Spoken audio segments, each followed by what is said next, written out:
ಅಮ್ಮಂದಿರ ದಿನದ ವಿಶೇಷ ಕಾರ್ಯಕ್ರಮನ ನೀವು ನೋಡ್ತಾ ಇದ್ದೀರಾ ಸಿನಿಮಾ ಹಂಗಾಮ ಸುವರ್ಣ ನ್ಯೂಸ್ನಲ್ಲಿ. ಹೌದು, ಎಲ್ಲಿ ಅಮ್ಮ ಮಗಳು ಎಲ್ಲೋಗ್ಬಿಟ್ರು?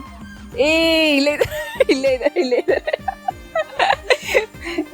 ನಾನು ಆಗ್ಲೇ ಅಮ್ಮನ ಬಗ್ಗೆ ಕೇಳ್ತಾ ಇದ್ದೆ, ಅಮ್ಮಂಗೆ ಏನು ಕೋಪ ಬರುತ್ತೆ ನೀವು ಮಾಡೋದಂತ. ರಶ್ಮಿಕಾ ಏನು ಮಾಡಿದ್ರೆ ಕೋಪ ಬರುತ್ತೆ ನಿಮಗೆ ಅಂತ ವಿಷಯಗಳೇನಿದೆ? ಆ್ಯಕ್ಚುಲಿ ಇಲ್ಲ, ಶಿ ಇಸ್ ಮೆಚ್ಯೂರ್ಡ್ ಅಂತ ಆಗ್ತದೆ. ನನಗೆ ಅಂತ ಇರಿಟೇಟ್ ಮಾಡಬಾರ್ದು ಅಂತ ಹೇಳ್ಕೊಂಡು ಅವ್ರಿಗೆ ಇರೋದ್ರಿಂದ ಆ ಥರ ನನಗೆ ಕೋಪ ಬರುವಂಥ ಸಿಚುವೇಶನ್ನೇ ತಂದಿಲ್ಲ. ನನ್ನ ಕೋಪನ ಅವ್ರು ಸಮಾಧಾನ ಮಾಡ್ತಾ ಇದ್ರು. ಅಮ್ಮನಿಗೆ ಯಾವತ್ತಾದ್ರೂ 2 ಜಡೆ ಹಾಕಿದಾಳ ರಶ್ಮಿಕಾ?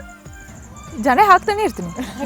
ಒಂದು ಇಲ್ಲಿ ಚಿಕ್ಕದೊಂದು ಸಿಕ್ತ್ರೆ ಇಲ್ಲೂ ಹಾಕ್ಬಿಡ್ತೀನಿ, ಇಲ್ಲ ಅಂದ್ರೆ ಫುಲ್ ಜಡೆನೇ ಸಿಗಲ್ಲ, ಆದ್ರೂ ಸಿಗೋಷ್ಟು ಹಾಕ್ತೀನಿ. ಹೌದು, ಅವ್ರ ಹೆಸರು ಹೇಳಿಲ್ಲ ಅಲ್ವಾ, ಸುಮನ್ ಅಂತ ಹೇಳ್ಬಿಟ್ಟು.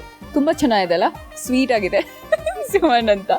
ಸೊ ಈಗ ಒಂದು ವೇಳೆ ನಿಮ್ಗೆ ಆಕ್ಟಿಂಗ್ಗೆ ನೀವು ಒಂದು ಬ್ಯೂಟಿಫುಲ್ ಮದರ್ ಆಗಿ ಮಾಡಬೇಕು ಅಂತ ಹೇಳಿದ್ರೆ ಯಾವ ಸ್ಟಾರ್ಗೆ ಅಮ್ಮನಾಗಿ ಆಕ್ಟ್ ಮಾಡ್ತೀರಾ? ಆಬ್ವಿಯಸ್ಲಿ ರಶ್ಮಿಕನಿಗೆ ಮದರ್ ಆಗಿ ಆಕ್ಟ್ ಮಾಡ್ಲಿಕ್ಕೆ ಇಷ್ಟ ಇರೋದು. ಇದು ಒಂದು ಕನಸು ನನ್ಸಾಗ್ಬಿಡ್ಲಿ. ಮಗಳಿಗೆ ಅಮ್ಮ ಆಗ್ಬೇಕನ್ನೋದು ಎಲ್ರಿಗೂ ಇರತ್ತೆ. ಅದೇ ಹೀರೋಗಳಂದ್ರೆ ಯಾವ ಹೀರೋಗೆ ಅಮ್ಮ ಆಗ್ಬೇಕು? ನೆಕ್ಸ್ಟ್ ಇಯರ್ ಹೇಳ್ತೀನಿ, ಮದರ್ಸ್ ಡೇಲಿ.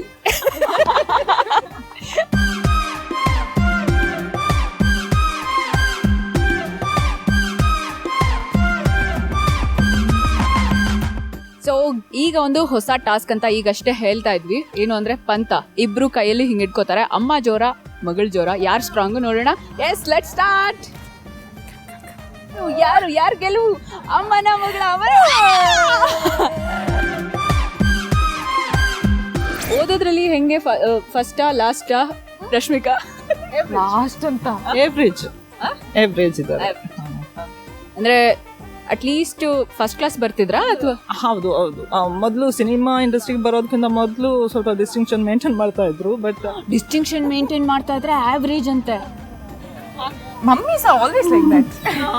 ಇಂಡಸ್ಟ್ರಿಗೆ ಬಂದ ಮೇಲೆ ಓದಲಿಕ್ಕೆ ಸ್ವಲ್ಪ ಟೈಮ್ ಸಿಗಲಿಲ್ಲ, ಆದ್ರೆ ಇನ್ನೊಂದು ಎವ್ರೇಜ್ ಕಾಪಾಡ್ಕೋತಾ ಇದ್ದಾರೆ. I still got distinction last time. Exactly. Okay, ಯಾವತ್ತು ರಶ್ಮಿಕಂಗೆ ಶಭಾಷ್ ಮಗಳೇ ಅಂತ ಹೇಳಿದ್ದು ಯಾವ ಕೆಲಸ ನೋಡಿ? ದುರ್ಗಿ ಡ್ಯಾನ್ಸ್ ಅಲ್ಲ, ದುರ್ಗಿ ಡ್ಯಾನ್ಸ್. ನಾನು ಸ್ಕೂಲಲ್ಲಿ ಇರುವಾಗ ನಾನು ಒಂದು ದುರ್ಗಿ ಡ್ಯಾನ್ಸ್ ಮಾಡಿದ್ದೆ. So that was the first time mama actually had that expression. One expression ಇತ್ತು. I felt so happy. ಯಾಕಂದರೆ ಯುನೋ ಆ ಫಸ್ಟ್ ಟೈಮ್ ಡ್ಯಾನ್ಸ್ ಮಾಡಿ, ಅಂಥ ಒಂದು ಡ್ಯಾನ್ಸ್ ಮಾಡಿ ಮೇಯ್ನ್ ಆಗಿದ್ದು ಮಮ್ಮಿ ಈ ಥರ ಹೇಳುವಾಗ ಆಬ್ವಿಯಸ್ಲಿ ಖುಷಿ ಆಗೋದು ಅಂತಂದರೆ. So that was the first ಟೈಮ್ನ. ಆಫ್ಟರ್ ದಟ್ ಸುಮಾರಿದೆ. ಕಿರಿಕ್ ಪಾರ್ಟಿ ರಿಲೀಸ್ ಆದಮೇಲೆ, ಕಿರಿಕ್ ಪಾರ್ಟಿ ಆಫರ್ ಸಿಕ್ಕಿದಾದ್ಮೇಲೆ ಅದೆಲ್ಲ ಇತ್ತು. ರಶ್ಮಿಕಂಗ್ ಹಂಗ ಅನ್ನಿಸ್ತು ನಿಮಗೆ? ನನಗೆ ಆ್ಯಕ್ಚುಲಿ ಒಂದು ವೇದಿಕೆ ಸಿಕ್ಕಿತ್ತು, ಅವಳು ಪರ್ಫಾರ್ಮ್ ಮಾಡಲಿಕ್ಕೆ ಒಂದು ವೇದಿಕೆ ಸಿಕ್ಕಿತ್ತು. ಅವರು ಸ್ಟಡಿ ಮಾಡ್ತಾ ಇರುವಾಗ. ಸೊ ಅಲ್ಲಿ ನನಗೆ ಈ ಥರ ಪರ್ಫಾರ್ಮ್ ಕೊಡ್ತಾರೆ ಅಂತ ನಾನು ನೆನೆಸ್ಕೊಂಡಿರಲಿಲ್ಲ. ಏನೋ ಸ್ಟೇಜ್ ನರ್ವಸ್ ಇರ್ಬೋದು, ಸ್ಟೇಜ್ ಫಿಯರ್ ಇರ್ಬೋದು ಅಂತ ಹೇಳ್ಕೊಂಡು ನಾನು ನೆನೆಸ್ಕೋತಾ ಇದ್ದೆ. ಬಟ್ ಸ್ಟೇಜ್ಗೆ ಹೋದ್ಮೇಲೆ ಅವ್ರ ಪರ್ಫಾರ್ಮೆನ್ಸ್ ನೋಡಿ ನಿಜವಾಗ್ಲೂ ಇವಳು ನನ್ನ ಮಗಳ ಅಂತ ಹೇಳುವಷ್ಟು ಚೆನ್ನಾಗಿ ಪರ್ಫಾರ್ಮ್ ಮಾಡಿದ್ರು. ಅದರಲ್ಲಿ ಸ್ವಲ್ಪ ಹೆಮ್ಮೆನೂ ಅನ್ನಿಸ್ತು. ಆಮೇಲೆ ನನಗೊಂಥರ ಡಿಸೈಡ್ ಮಾಡಿದ್ದೆ ನಾನು, ಅಂದರೆ ಫಿಲಮ್ ಇಂಡಸ್ಟ್ರಿಯಲ್ಲೇ ಬರೋದು ಇವಳು ಅಂತ ಡಿಸೈಡ್ ಮಾಡಿದ್ದೆ ಪರ್ಫಾರ್ಮೆನ್ಸ್ ನೋಡಿ. ಈಗ ರಶ್ಮಿಕಾ ಮತ್ತೆ ಅಮ್ಮ ಇಬ್ರು ಒಬ್ರಿಗೊಬ್ರು ಏನೋ ಸ್ಪೆಷಲ್ ಸರ್ಪ್ರೈಸ್ ಕೊಡ್ತಾರೆ, ಏನೋ ಕೊಡ್ತಾರೆ ಗಿಫ್ಟ್ ಅಂತ ಗೊತ್ತಾಯ್ತು. ಸೊ ಏನಂತ ನೋಡೋಣ ಬನ್ನಿ.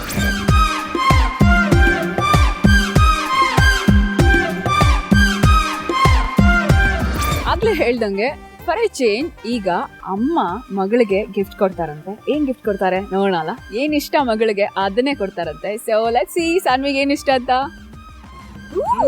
2 chocolate. That's mine. Thank you so much. Okay, ಯಾರಿಗೆ ಹೆಣ್ಮಕ್ಳಿಗೆ ಏನ್ ಕೊಟ್ರು ಖುಷಿ ಆಗುತ್ತೋ ಇಲ್ವೋ ಗೊತ್ತಿಲ್ಲ, ಗೋಲ್ಡ್ ಕೊಟ್ರು ಖುಷಿ ಆಗುತ್ತೋ ಇಲ್ವೋ, ಬಟ್ ಬೇಕಲ್ಲ. Cheers. Thank you so much. So ನಂಗೆ ಒಂದು ಚಾಕ್ಲೇಟ್ ಸಿಕ್ಬಿಡ್ತು ಅಮ್ಮಂದಿರ ದಿವಸದಿಂದ, ಒಳ್ಳೆ ಅಮ್ಮನಿಂದ.